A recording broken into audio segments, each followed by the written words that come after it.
Thanks for joining the next webinar in our webinar series.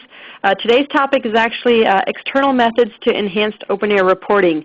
We did sort of an extract or ODBC type webinar about a year ago with our friends over at RIIS or RIIS. And now we have the privilege of having Mikey Vegas from Mentor Graphics come and present a similar solution, but in a more sort of app store way to present information to people within the organization and not just for managerial use. As we go into the webinar, what I'm going to first take the opportunity, since I have a captured audience here, just to let you know what's going on with TopStep briefly. Obviously, you guys already know about the webinars, otherwise you wouldn't be on the phone call here. But we have some exciting things coming up over the next couple of months. Our Roadshow Reporting Workshop, which is the public class version of a reporting training, has been scheduled in San Francisco for Thursday and Friday, the 19th and 20th of September. We have another one offered in Atlanta due to the response we got there in October 10th and 11th, and another one in Boston also due to the response that we got there in November 19th and 20th.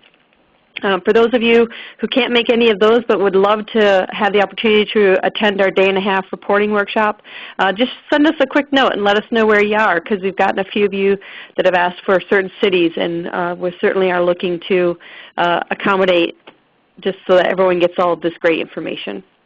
Also, our user groups are continuing. So next month, there is a slight revision to this as of this morning. We had a user group originally scheduled for Monday, the September 16th over in the UK. However, there's actually a customer event that's been organized by NetSuite. So we are going to be rescheduling that to a later date. And Seattle, we're going to be doing one in Seattle for the first time. Our friends over at Synapse are offering to host for that, and that's going to be Friday, September 20th. Okay. And of course, next month, continuing in our webinar series, we'll be covering the top 10 things you should do within the OpenAir system. Okay. So with that, our main focus today is on the reporting outside of OpenAir. And with us today is Mikey Vegas, as I said, who's from Mentor Graphics, the Mentor Consulting Organization. And Mike has a lot of experience in working with OpenAir. He's worked in depth with databases and the feature and functionality since their deployment a couple of years ago. And their deployment is actually quite complex. It's very large. It's global. They have over 500 users. And they also have to interact with an SAP system. So for those of you who are familiar with SAP, you can already imagine sort of the challenges that they've had to deal with. Mike is a contributor to the OpenAir user group. You've probably seen his items posted to the user group, definitely an advocate for us in the OpenAir community space, and is also a champion in TSIA, the Technology Services Industry Association. So with that, I'd like to welcome Mikey Vegas and turn it over to you, Mike. Thank you, Jody, and good afternoon, everybody. Just to give everybody a little background before I jump into the slides on how we got to where we are today, I actually posted on this topic in the OpenAir user group on LinkedIn.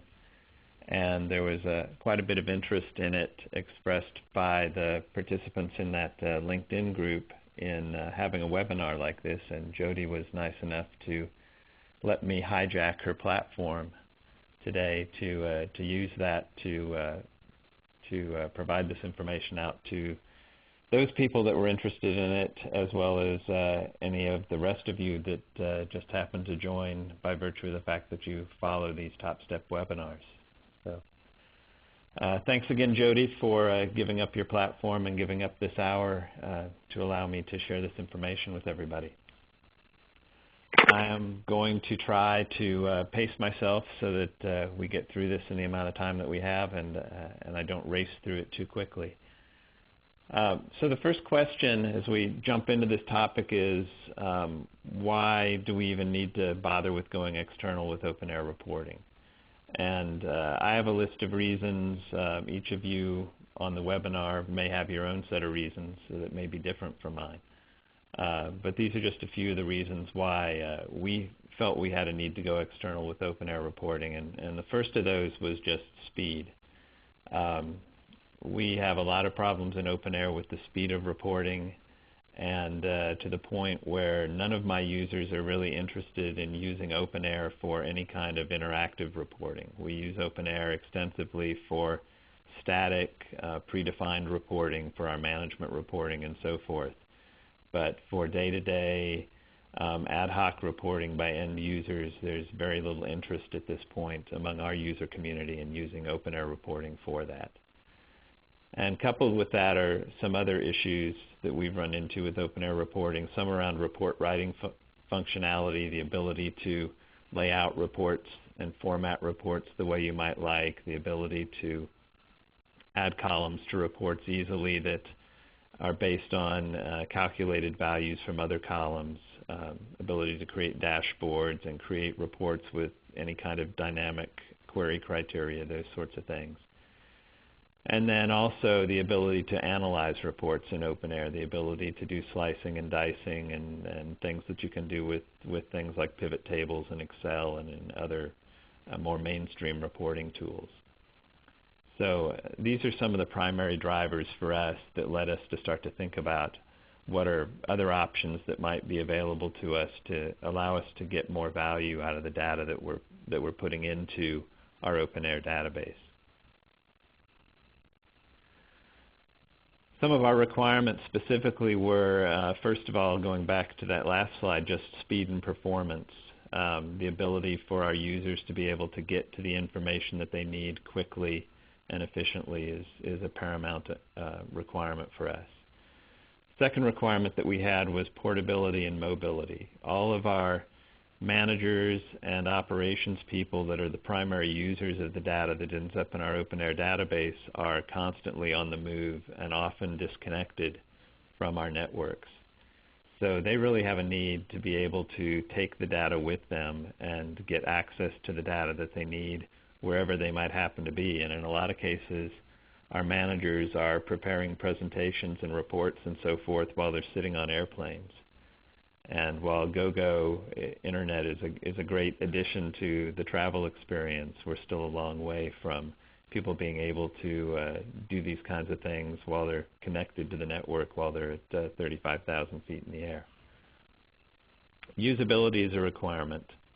Our managers need to be able to get to the information in a usable format easily. So they need easy report writing tools. They need to be able to view and analyze the data, take that information, include it in documents and presentations and so forth, and have access to it in formats that are really useful to them. And then finally, just the ability to analyze things. We've got 3 years of data in OpenAir now, and we're really to the point where we need to be able to do trending and those kinds of analyses. And so we need to have business intelligence-like capabilities and the ability to create dashboards and do slicing and dicing of the data that's coming out of our OpenAir environment. So from these requirements, we came up with this solution that we're calling the OpenAir Data Store. And what the OpenAir Data Store is a collection of databases and reporting tools that we've designed specifically to meet the needs of our OpenAir user community. And we've kind of hijacked the Apple App Store model that's so popular with Apple and Google and others these days. And what we decided we wanted to do was we wanted to provide our users with the ability to go into a store and shop for the reports and for the data that they're interested in, subscribe to those things specifically, and not have to subscribe to all the other things that may not interest them at all. So the OpenAir Data Store provides a way for us to give access to this data and these reports in small enough chunks that our end users can actually go and shop the library and choose the things that they want. And then they only have to work with the things that they want. And that keeps the costs of this whole infrastructure for end users really, really low.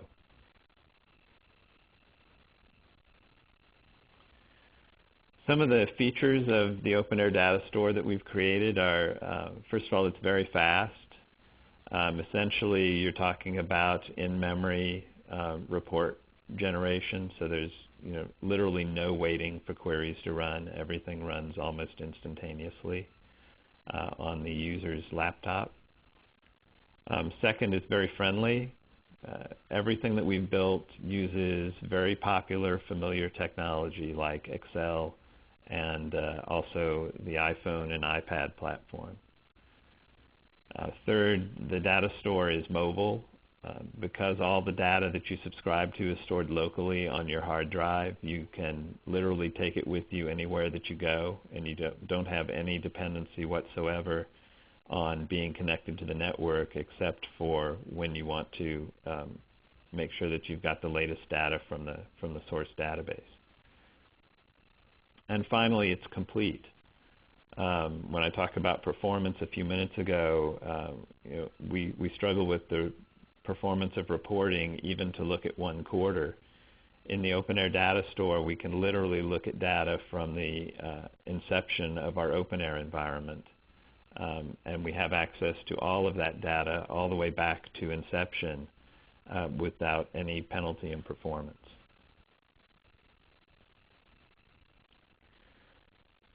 So this slide shows kind of an architectural overview of the OpenAir Data Store environment that we've built. There's a lot of technology-specific stuff here, but the technologies that we've chosen are not, there's nothing special about those technologies. You could replace some of the technology choices that we've made with any other equivalent technology, and everything would work exactly the same. So briefly, the way that this architecture is built is it starts with OpenAir at the top as our source database.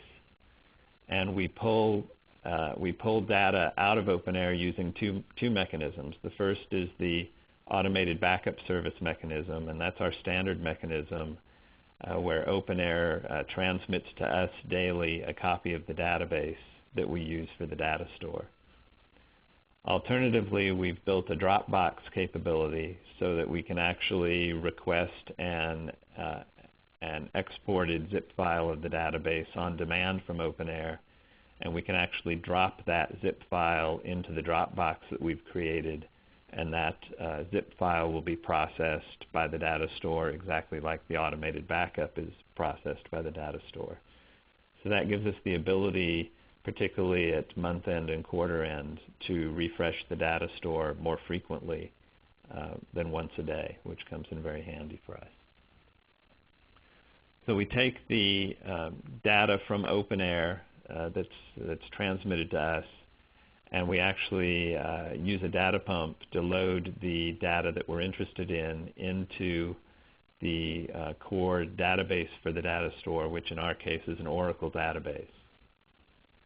So the OpenAir data is automatically loaded into that Oracle database, and from there the different applications that we build for the data store reference the Oracle database to populate the application database that's used for each of the data store apps that we've built. And again, in our case, we use Microsoft Access technology for the data store apps that we build. And each of the Microsoft Access databases that we use extracts the data that the app requires from that Oracle database into the Access database. We use Excel for the end user reporting user interface end of the apps that we build. And those Excel workbooks link to the Access databases for the apps to get the data into the Excel workbooks that we use for the user interface. So that's just a brief run through of the architecture that we've built. Let's talk for just a minute about how this all works from the Excel application point of view, and I just simplify that architecture a little bit more. Starting from the top, the first thing that happens is the OpenAir data is extracted from OpenAir and loaded into an MS Access database through that Oracle database intermediary step. The MS Access database gets posted to a Google Drive folder, that's shared with all of the subscribers to that particular app. So we use Google Drive as the distribution mechanism to automatically update all of the end users' applications transparently. So there's nothing that they have to do to ensure that they always have the latest data in the apps. Google Drive pushes all those updates to the users transparently, and then all the users have to do is refresh the Excel reporting tools. Those tools reference the latest app database on Google Drive and automatically pulls that data into the Excel reporting tool. So it's really a pretty straightforward, simple process for end users once they've subscribed to the app. All they have to do is have the Excel reporting tool on their laptop and then just refresh all in that Excel reporting tool to get the latest data out of the app database.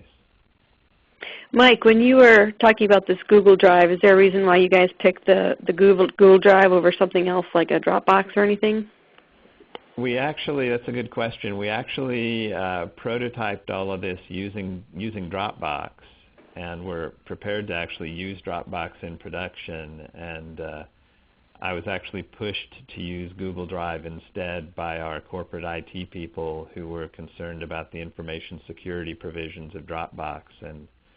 And so from a corporate standpoint, Google Drive is the corporate standard, if you will, for us for cloud-based storage. And so we were basically told we had to port our production solution to Google Drive. But architecturally, there's no reason why Dropbox would work any different. In fact, in some respects, Dropbox is easier to work with than Google Drive is. So let's talk for a minute about the Google Drive component and how that fits into what we're doing. The main reason for the Google Drive component, as I said a minute ago, is that it is the mechanism that pushes data store updates to end users transparently. So end users never have to worry about whether or not they have the latest or greatest data for the app that they're using, because every time the database is updated, that update gets pushed out to all of the subscribers automatically. The key to using Google Drive successfully in this architecture is mapping a hard drive to the Google Drive folder on the user's computer. In our case, we always use the G drive, G for Google, as the drive that we map. And the reason that that's important is we discovered that Google's not very nice when it comes to international users, and so it actually uses local language names for the Google Drive folder on each user's computer, which results in the path to the Google Drive having a different name depending on what language you have your computer set to. And so mapping the G drive to the Google Drive folder on each user's computer eliminated all of the internationalization issues that Google introduces with their naming of the Google Drive folder. We then share the database folders for the different apps with the end users that have subscribed to it. And the benefit of that is it actually facilitates access control for us, so we can actually build certain apps that we only want managers to use and other apps that we want end user consultants potentially to use. And we can control access to those app databases using access control on the Google folders themselves. And then finally, for this to work with Google Drive, it's very important that every end user add the shared folders associated with their apps to what Google calls My Drive, and that's what enables synchronization to the user's hard drive to work. If you haven't added a Google Drive shared folder to your Google Drive My Drive, then there's no synchronization, and you don't end up having that mobility option where you can take everything offline and still have access to the database.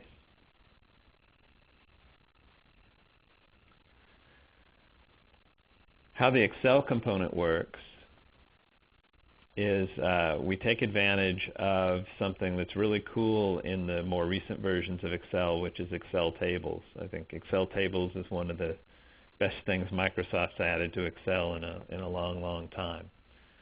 And so the apps that we build actually import the data from the Access database into Excel using Excel tables. And the great thing about this is that as an end user, once you can go into those Excel tables and you can actually add columns to those tables, you can hide columns in those tables, you can rearrange the columns in those tables. You can actually add calculated columns to those tables, so you can add additional data values to the tables based on calculations. And by doing any of those things, you don't break the integration to the source Access database. You can still refresh from the Access database anytime that you want, and all of your changes and customizations are persistent in the Excel table. And any additional rows that are added to the Excel table automatically copy down the calculations in your calculated columns that you've created.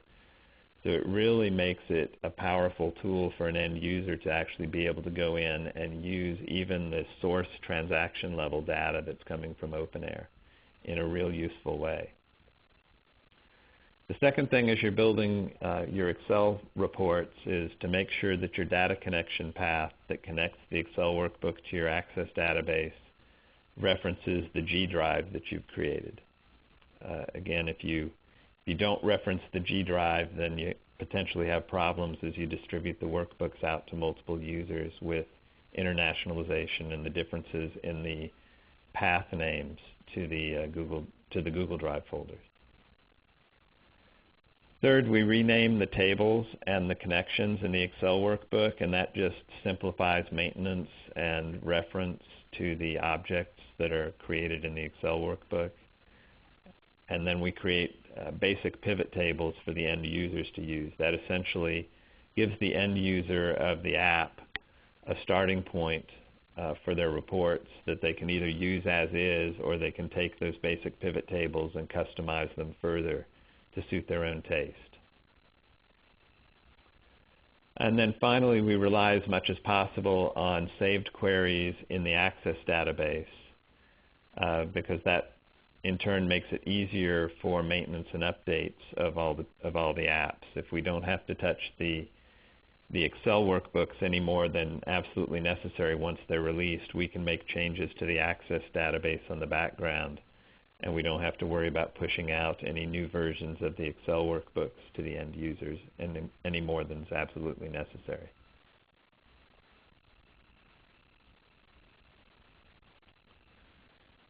In the Access component, and these are really just tips more than anything else, we create pass-through queries against the Oracle database rather than just creating Access queries against the Oracle database. Pass-through queries are a lot more efficient than the Access queries are, so everything works more quickly when you use pass-through queries. We then create make table queries in Access, and basically what a make table query does is it just executes a query and then takes the results of that query and creates a local table inside the Access database. So that make table query is how we actually create the local Access database tables that end up in the Access database that gets distributed out to users of the applications. We then create an automatically executed macro that automatically refreshes all the Access tables when the database is opened. So that makes it simple for us to refresh the data in the Access tables with one click. And then finally, we set the Access database to automatically compact upon closure so that after we do the refresh, it automatically compresses and optimizes the database before we update it on Google Drive and push it out to all of the users.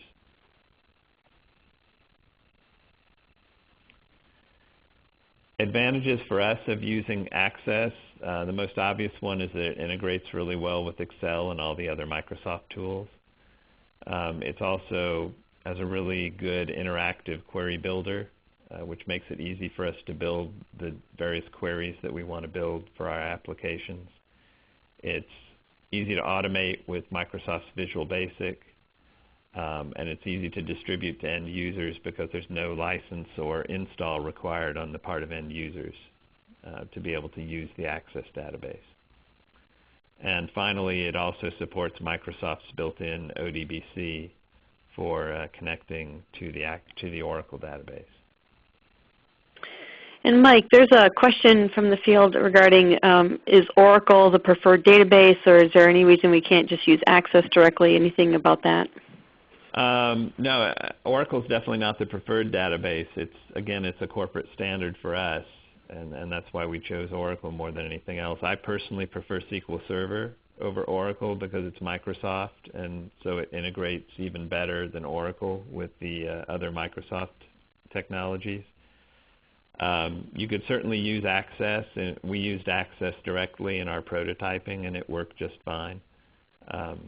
As I said, the technologies are pretty much plug and play.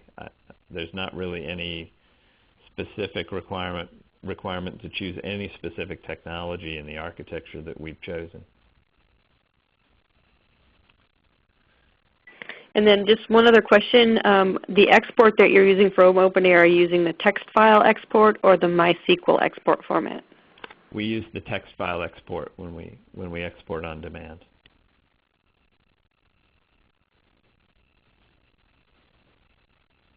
So this slide just talks about some of the disadvantages that we've encountered with using Access. None of them are showstoppers. One is we just don't know at this point what the capacity limitations of Access are. I don't think we're going to run into any issues with capacity limitations in Access, but time will tell. A second disadvantage is that the links from Excel to Access can't take advantage of any Visual Basic functions that you build inside Access for automating your queries or your views in the Access database.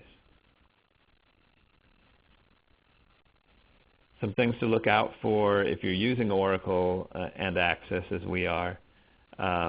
Oracle ODBC is not native on Windows, so you have to go out and get an ODBC driver for Oracle from somebody. You can get it from Oracle, you can get it from a third party. I actually use a third party Oracle ODBC driver.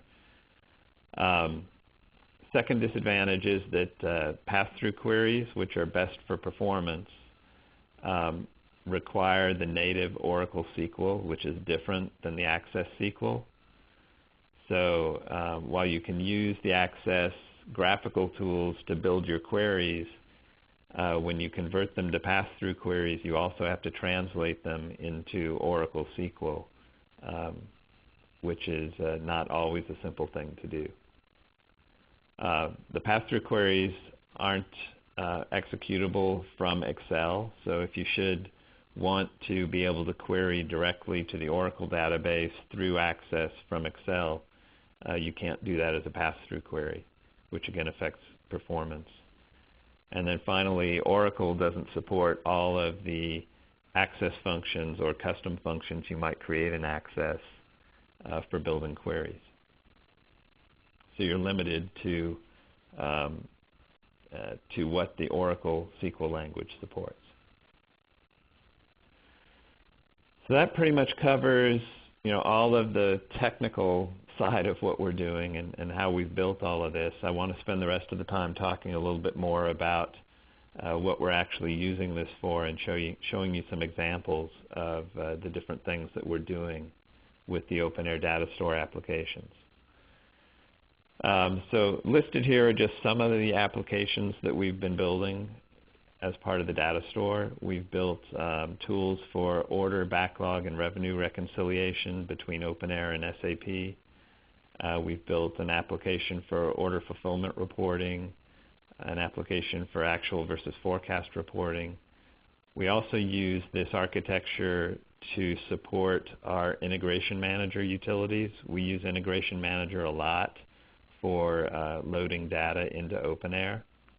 And typically the Excel files that you build to create the CSV files that Integration Manager reads and loads require you to do a lot of lookup of data from other places in OpenAir, and so we've integrated a lot of our integration manager utilities to actually reference OpenAir Data Store data to create those lookup tables and to refresh those lookup tables that we use in those utilities.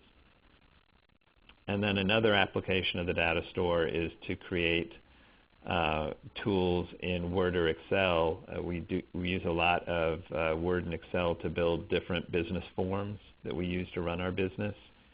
And in a lot of cases, again, those forms actually look up things like part number lists or cost center lists or employee lists. And so we link those Word or Excel forms directly to the data store so that all of those lists can automatically be refreshed from the data store. I'd hope to show you these screenshots one at a time, but on this slide are actually screenshots from some of the tools I just described on the previous slide. The one that you see in the foreground with all of the red and yellow dots is actually a timesheet compliance tool that we've built that actually shows for each user over a period of, I think, 12 weeks. It actually creates a dashboard that shows the timesheet compliance of all of those different users by week, and that's refreshed from the data store automatically by the managers. The report behind it with the bar charts is actually a booking dashboard.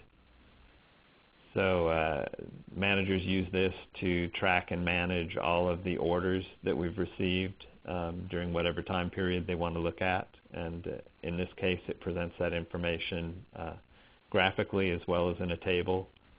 And of course, all the detailed transactions are behind all of that data. So if you want to see the transactions associated with a particular bar on the chart or a particular cell in the table, you can just double-click on that bar or on that chart, and it'll drill down into the detailed transactions behind each of those numbers.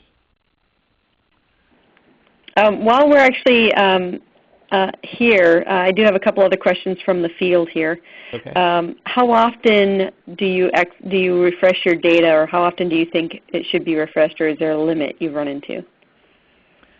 Well, as I said, we typically refresh once a day, but using the Dropbox architecture that we've built, we could refresh, every hour if we wanted to. It wouldn't be a problem.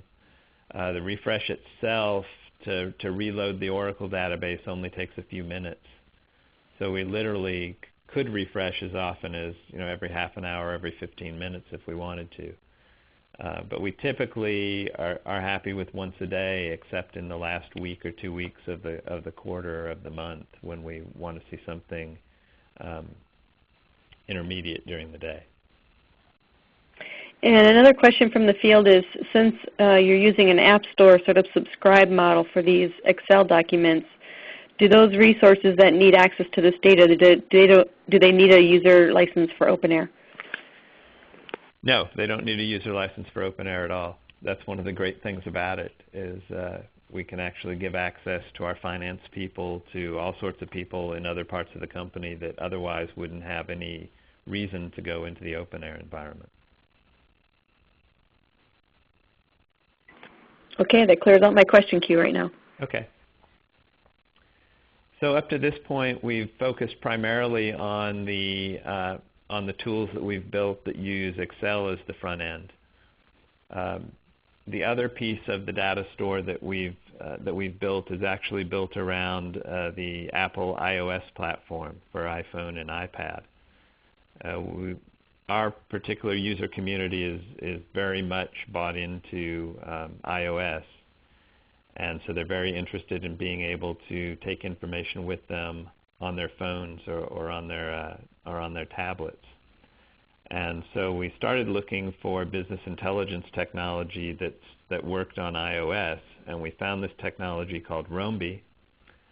And we looked into it, and we've determined that we really like it a lot. And so Romebee, which you can, if you go out and search the Apple App Store, you can easily find it. It's an inexpensive SaaS-based product that essentially costs us $100 per user per year to subscribe to. It also supports Google Drive for data distribution, so it's basically the same architecture that we were already using for our Excel-based reporting. And we actually use Romebee both for OpenAir data as well as for data coming from our SAP system. So we take SAP data that we generate through business objects reports. If you're familiar with business objects, it's a report generation technology like Crystal Reports, and there are lots of others like that. We use that as a mechanism to get data from SAP and post that to Google Drive so that it's accessible through Romebee, just like our OpenAir Data Store data is accessible through Romebee. How Romebee works is we actually take OpenAir data and put it in the same data store architecture through Microsoft Access. But then we have special queries in our Microsoft Access database that generate reports specifically for Romebee. And the results of those Romebee reports get posted to Google Drive. And Google Drive then pushes those updates to Romebee users through Romebee's cloud technology, so that end users simply refresh their Romebee apps from their iPhone or their iPad, and they automatically get access to the latest data from Romebee's cloud via Google Drive.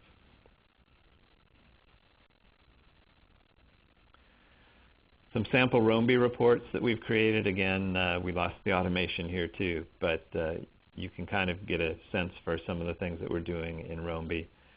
One of the things that we do is 24-hour activity reports. This gives us the ability to push out to our users' handheld devices information on order transactions and revenue recognition transactions that have transpired in the last 24 hours. So every morning the manager gets up, picks up his phone, clicks refresh, and he sees, oh, here's the orders that I've received in the last 24 hours. Another purpose for this is we give people access to their forecast data. And there's actually the second screenshot from the back there is actually a pie chart in Romebee that's showing forecast information. And that particular report allows us to represent revenue forecast, order forecast, backlog forecast, cost forecast as pie charts by region or by practice. And those pie charts can actually be spun around the center of the pie to select a particular wedge of the pie to drill down into that wedge and see more of the detail for that particular wedge of the pie that you're looking at.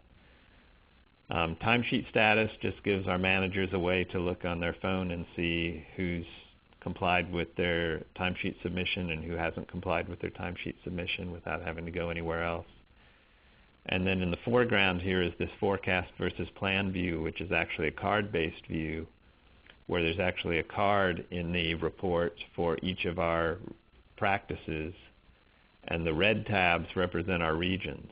So you can actually flip through this collection of cards and choose a card for a particular region and practice that you wanted to look at, and it'll pop that particular card up to the front of the screen. And then you can look at all the forecast versus plan information for the card that you've chosen. So it's proven to be a really popular technology for our users, and I actually have a large backlog of requests to create more reports for Romebee for people.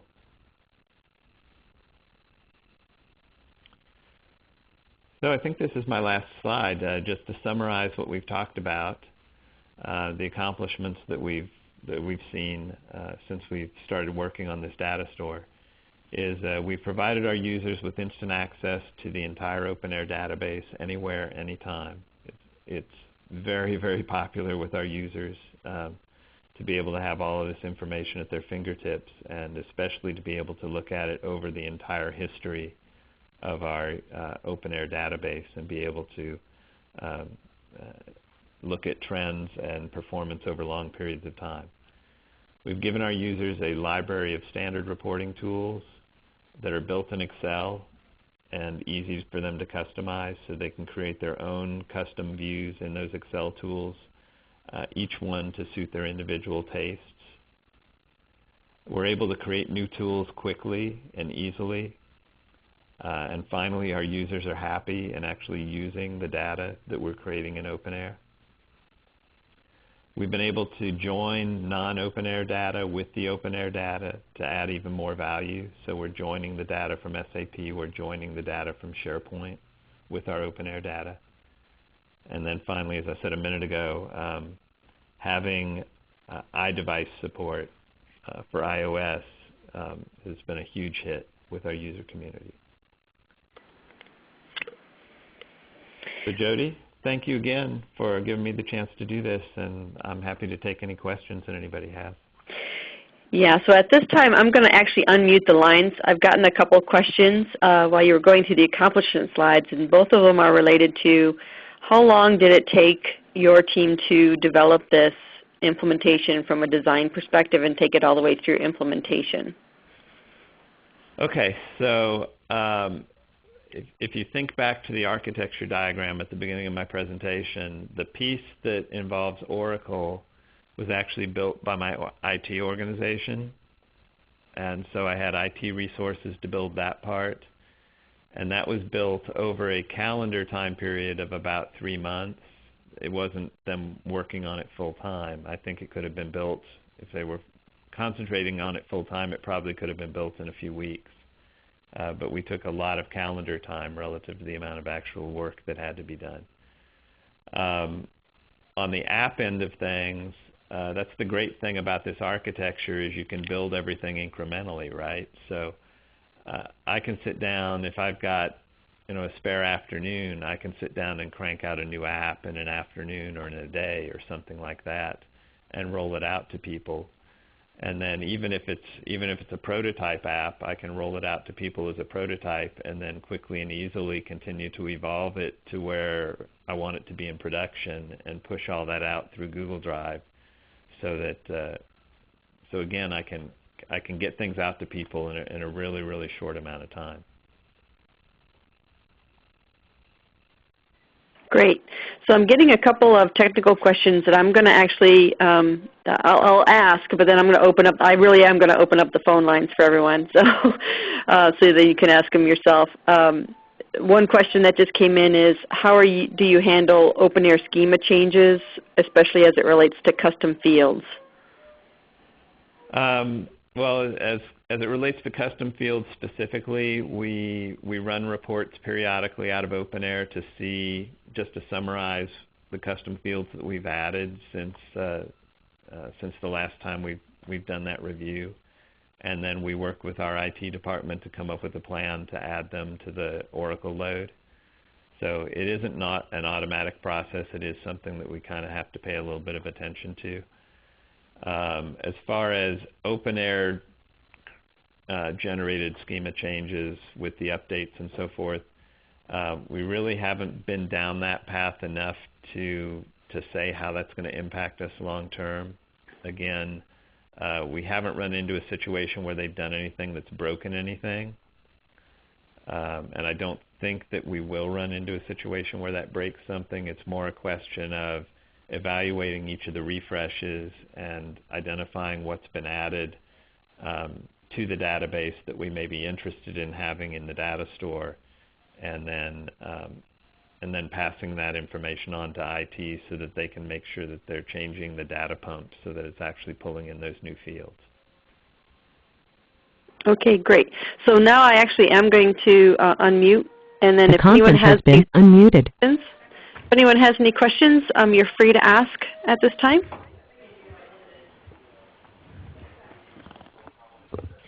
Or you can send me a chat and I'll ask for you. It's okay. It's like the singing frog. Exactly.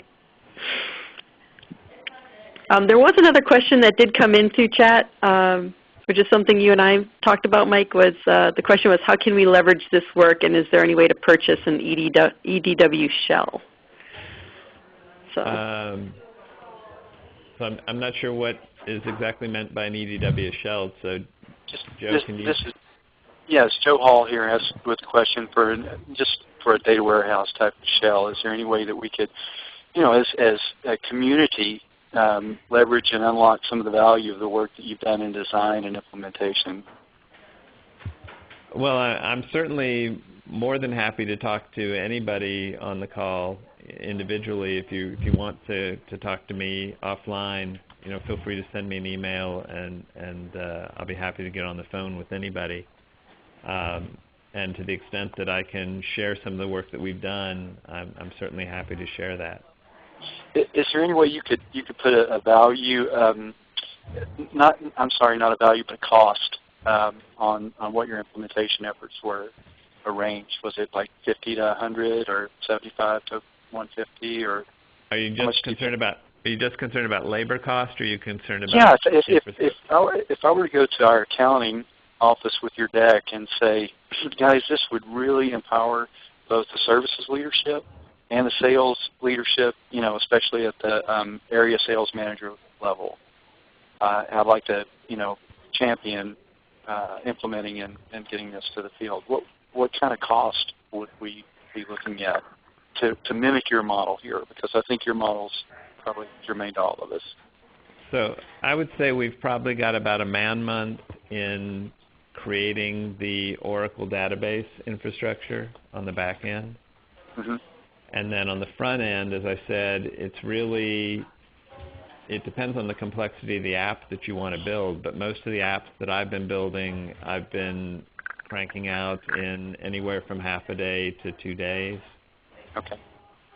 And how many apps are involved right now? We've done about 10 so far. So probably in the 50K range from a labor perspective? Yeah, I think that's a fair number. Okay. Yeah, that sounds like a great investment for the benefit you get out of it. Well, again, just in terms of the expediting of time entries, approvals, invoice viewing and approvals, and just a turn on that. If any organization could shave 10% off of that turn, that's going to translate to revenue, right? Or the revenue stream. Yeah, and if you set up a one-on-one time with me, I'm happy to get on a WebEx or something and actually walk you through some of the apps and show you how they work and what we do with them. I would love it, because I work pretty much extensively with reports that I've created that meet the need in a given period, and then I have macros that I've written. Once I dump those into the CSV files, I run the macros against them, get all the formatting and tables established. Then I can answer questions, in split-second time. But this is so much nicer, and again, transportable, and putting drill-down capability in the hands of the end user is so much better than one of us doing it for them each time. So I love what you've done. It's great. Great, thank you. Mm-hmm. Questions from anyone else? Would you be interested in a follow-up demo of your app? Yeah, as I said, I'm happy to meet with anybody one-on-one to walk through and answer any questions you have. Just send me an email. Hey, Jody, by any chance are you sharing the slide deck, or? You are just echoing about 3 questions I got on the chat window. So yes, I can certainly send a copy of the slide deck. We do PDF it, so you will see it the way it was presented here, but we will certainly give you guys a copy if you would like one. Yeah, that'd be great. And we'll have your contact info in it as well, right? Yes. Cool. Hey, Mike, did you load the entire OpenAir database? Do you load that into Oracle, or do you load only the tables that are needed for all the apps that you have? Right now we're just loading the tables that we need for the apps that we've defined. So okay. as we define new apps we want to build and we realize we need more tables in Oracle, we'll add them. Okay. What's the size? The table size? The Oracle database, I'm guessing, is really probably pretty small. It's probably in the tens of megabytes. Okay. And just as a point of reference, I don't know if you said this at the top of your call or at the top of the call, but how many users are? And, we have about 500. We have about 500 OpenAir users. Okay. And how many active engagements? Well, we have about 150 active engagements at any one time, but we also use our OpenAir system for more than just our services business. So there's a lot of other projects that aren't engagement projects going on.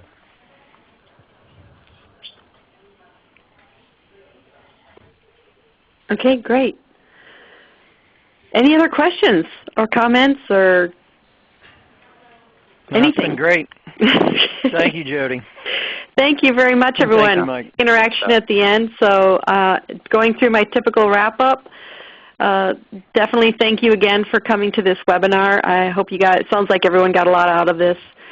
Great interaction. And thank you again, Mike, for being a guest speaker and talking about a topic that is obviously of interest to many, many, many folks. So if you would like any more information, you're free to contact me, or when you get the slides, you'll have Mike's contact information if you would like to follow up with him for his volunteered one-on-ones. So until next time, thanks everyone. Bye.